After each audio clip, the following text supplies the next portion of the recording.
कुंभारी जिल्हा परिषद प्राथमिक उर्दू शाळेत अज्ञात चोरट्याने सुमारे 20,000 रुपये किमतीच्या शालेय साहित्याची केली चोरी. वळसंग पोलिसात गुन्हा दाखल. दिनांक 20 जानेवारी 2024 रोजी सकाळी 11:30 वाजल्यापासून ते दिनांक 22 जानेवारी 2024 रोजी सायंकाळी 5 वाजण्याच्या दरम्यान जिल्हा परिषद प्राथमिक उर्दू शाळा कुंभारी तालुका दक्षिण सोलापूर येथे इयत्ता 7वी वर्गाचे कुलूप व कडी तोडून आत प्रवेश करून अज्ञात चोरट्याने शाळेतील विविध साहित्याची चोरी केली आहे. या संदर्भात मुख्याध्यापिका नूरजहां जावेद शेख वय वर्ष 49 राहणार साऊथ लष्कर सोलापूर यांनी वळसंग पोलीस ठाण्यात फिर्याद दिली आहे.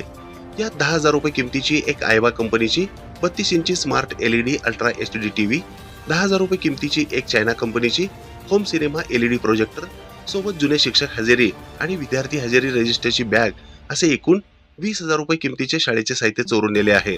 म्हणून अज्ञात चोरट्याविरुद्ध वळसंग पोलीस ठाण्यात गुन्हा दाखल करण्यात आला आहे.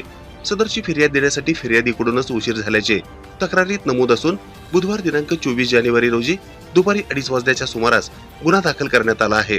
अधिक तपास महिला पोलीस कॉन्स्टेबल फुलारी या करीत आहेत. ही बातमी संकलित केली आहे संपादक गुरु गायकवाड यांनी.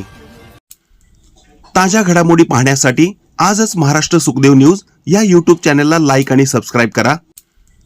ताज्या घडामोडी पाहण्यासाठी आजच महाराष्ट्र सुखदेव न्यूज या YouTube चॅनलला लाईक आणि सबस्क्राईब करा.